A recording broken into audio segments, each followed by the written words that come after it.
Good morning to all of my Zimbabwean friends. I'm delighted to be able to speak to you today. Although I hasten to add I wasn't there as an observer. I wanted to be there as part of what has become a tradition on my part, being in place to soak up the atmosphere of almost every single Zimbabwean election since 1980. And in that election, the foundation independence election, I played a key part in terms of organizing the Commonwealth Observer Group that declared those elections free and fair. So I was in the country for 3 months, but even before then, I'd had a long involvement with Zimbabwe. I wanted to explain that to you today so that even my worst enemies, I don't regard them as enemies. I think I'm regarded by them, however, as an enemy. But my involvement with the liberation of Zimbabwe goes right back to when I was a student leader. In 1973, I was the national student president in New Zealand, a faraway place it seems, but it was to New Zealand that Herbert Chitepo came to give a lecture tour on the struggle, then getting into the newspapers for the first time, then getting underway with a degree of ferocity, but trying to explain why there was rebellion against white rule in Zimbabwe. I hosted Herbert Chitepo as president of the National Students Association. So later on in the 70s, when I was in London and I was asked to work for the Commonwealth Secretariat, the director of the Secretary General's office, Moni Malhotra, asked me to join with him and his senior associates in shadowing the Lancaster House talks that had begun in the latter part of 1979. Mrs. Thatcher had finally been persuaded after much diplomatic activity, including at a big Commonwealth summit here in Lusaka. The buildings used for that summit are still there. Finally, she had been persuaded to take seriously the possibility of negotiation, to take seriously the possibility of a majority government led by people she did not like. The Lancaster House talks were very, very difficult, and I shadowed them. I was even asked one day to escort Joshua Nkomo into Marlborough House, next door to Lancaster House, so he could confer with the Commonwealth Secretary General. And then later I was chosen to help lead the reconnaissance of what was then Rhodesia to set up what became the Commonwealth Observer Group. Now, no one had conducted an observation of a national election before. No one knew what Rhodesia was like because of conditions of war. There were no modern maps, certainly not of where the landmines had been laid or anything like that. So together with Peter Snelson, I conducted the reconnaissance of the entire country and particularly concentrated on Matabeleland North and Matabeleland South, where later I was asked to direct the Commonwealth Observer Group observation of those two key provinces. But I saw much of the rest of Zimbabwe as well.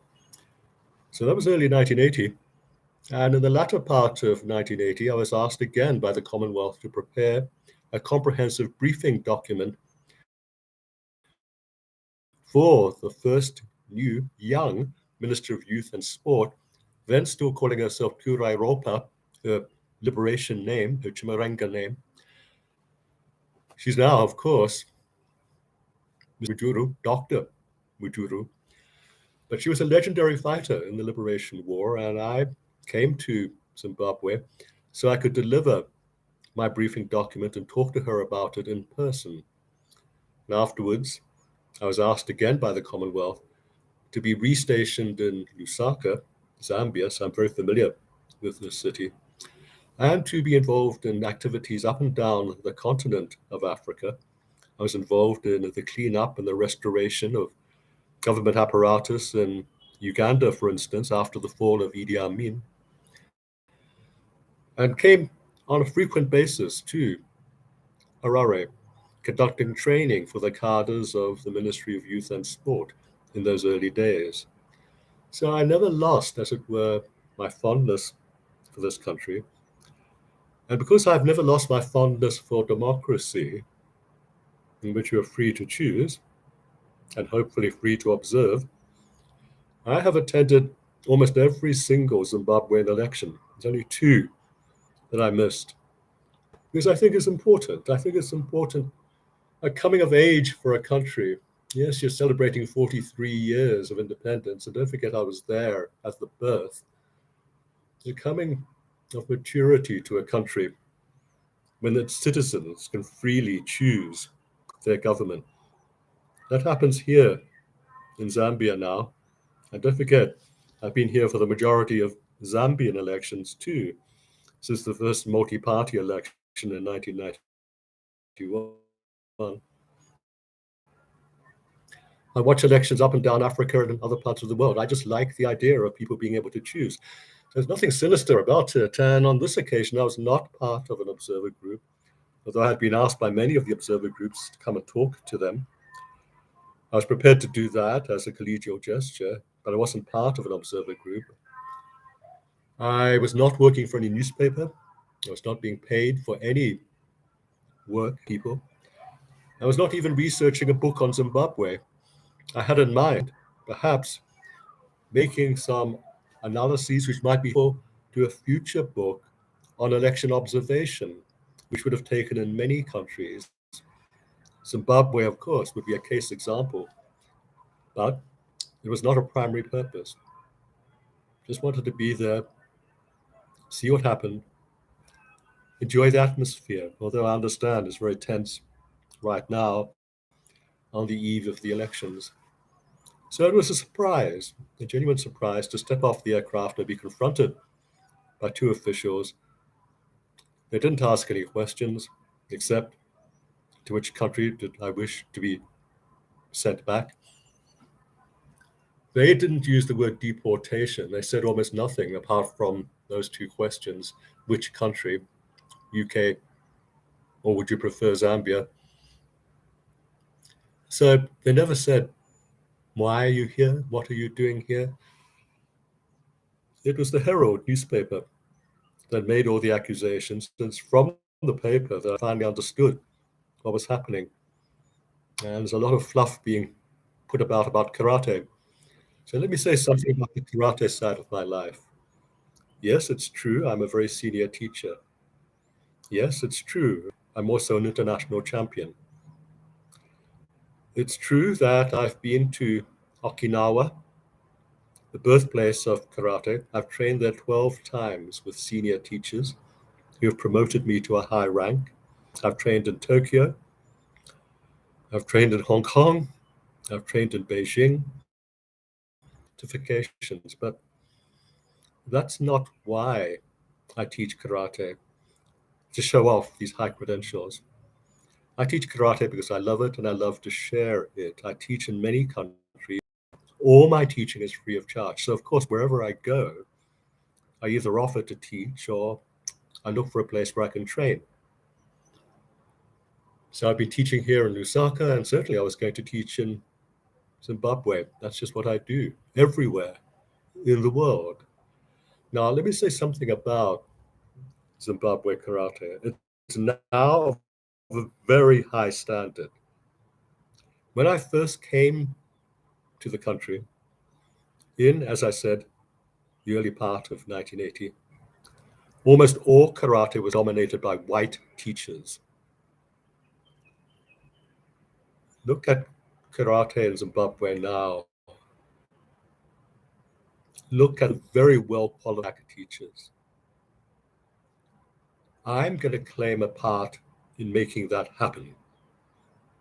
Even those people in karate who regard themselves in some way as against me, because there are many jealousies in karate, almost all of them have at one point in time benefited from my teaching, my facilitation, and my sense of fairness and openness, all without being paid a single penny in Zimbabwe or anywhere else. I don't use karate to train insurgents anywhere in the world. I've got no idea how I would train insurgents, and certainly not just in a few days after the election to cause mayhem. That's just a complete fantasy, a fairy tale invented as cover, because for some strange reason people seem afraid of my speaking out truthfully. Because I've written a lot on Zimbabwe and on other parts of Africa.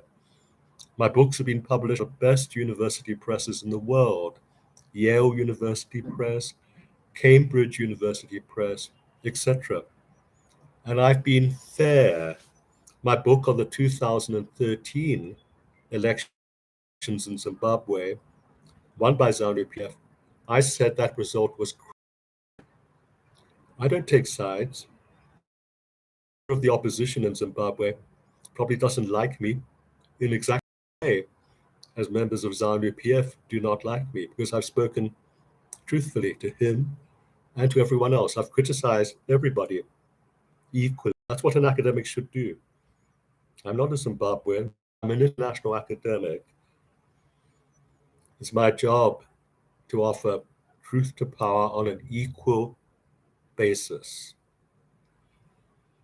So, ladies and gentlemen, I wanted to give, as it were, some background, my side of the story.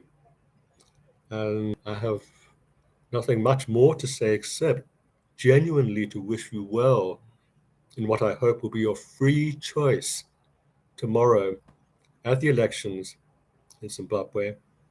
I'm genuinely sorry I could not be there. I have many friends in Zimbabwe, not just karate friends. I've admired the progress of your higher education at SOAS, the School of Oriental and African Studies, University of London, where I'm a senior professor. I've encouraged my university to continue to accept graduates from the best Zimbabwean universities into our into our master's courses. I've had many successful PhD students, including from Zimbabwe, over the years. I've been a champion of Zimbabwean higher education. So, my friends, I wish you well. And I don't want to say this in a cynical fashion. It's genuine. I do wish you a peaceful day, and I wish you a lot of good luck.